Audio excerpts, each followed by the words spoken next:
पाखरं पाखरं कसं हिंडलं जातं पाणी दिल्यावर कसं छान आहे का कसं उडतात बघा कसं ओढलं जातं कसं ओढलं जातं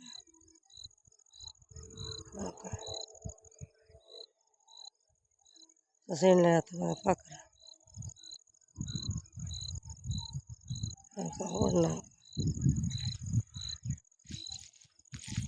गवत किती छान आलं इथं हिरवगार बघा म्हशी लावा म्हशीवाला आता ही बोललं मग इकडं चांगले बघ भाजी आता नाही चांगले तुला भेटले का नाही वाळलं किती चालले बदल बदल म्हणला अरे मलाच माहित आता तुम्हाला बघा पाखरं बघा कसं हिला का ते का ते हो का किती छान ओढलं जातं मग पाखरं इथं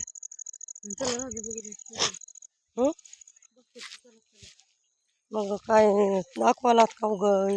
करायचं राहते का किती छान येणं होतं पाखरं काल तर हरणं किती गेली माय माय मग आता गवत आलं बघा आता येते बघ ह्या बंधाराला पाखरं कसं ओढलं जातं बरं बघा का मग पाखरं बघा कसं वाटते आता बघा किती छान शिवत जातो माझ्या जवळच हो का का बघा अरे अरे किती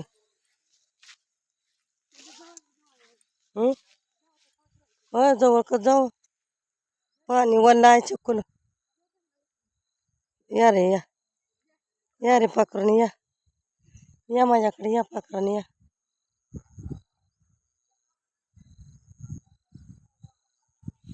या रे पाखराने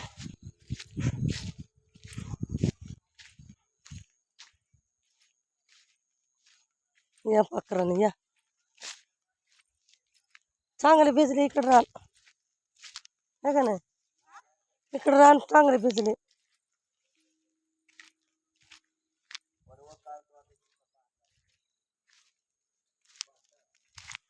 तर वाळलंच आहे ग म्हणा हा इकडं भाजी खुडे हो हे बघ इकडं ढिगार आहे की हा मग ती जळण इथं खुड म्हणले मी येऊ इकडं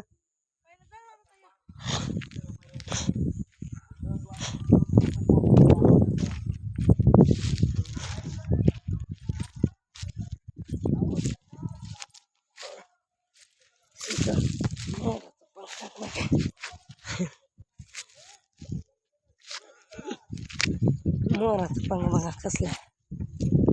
मोराचं पंग बघा पाखरं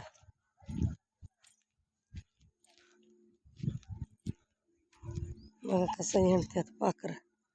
बघा का कसं खातात पाखरं झाडं बघा रात्री टायमाला संध्याकाळी आता 12ला यायचं पाणी चालू करायला शेतामध्ये आणि पाणी चालू करायचं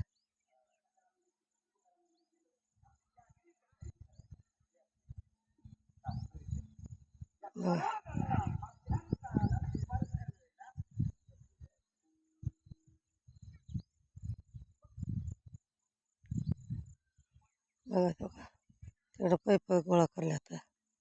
हे पाखरं हिंडल्या जाते इकडं पाणी दिलेलं आहे आणि पाणी दिलेलं आहे म्हणून इकडल्या रानात बघा कुरडू किती आले हे कुरडूचं रान आहे हे ह्याचं रान हरभऱ्याचं रान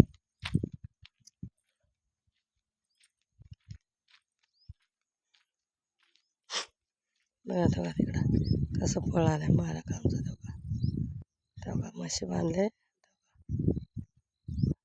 हे आणायचं आलं हो का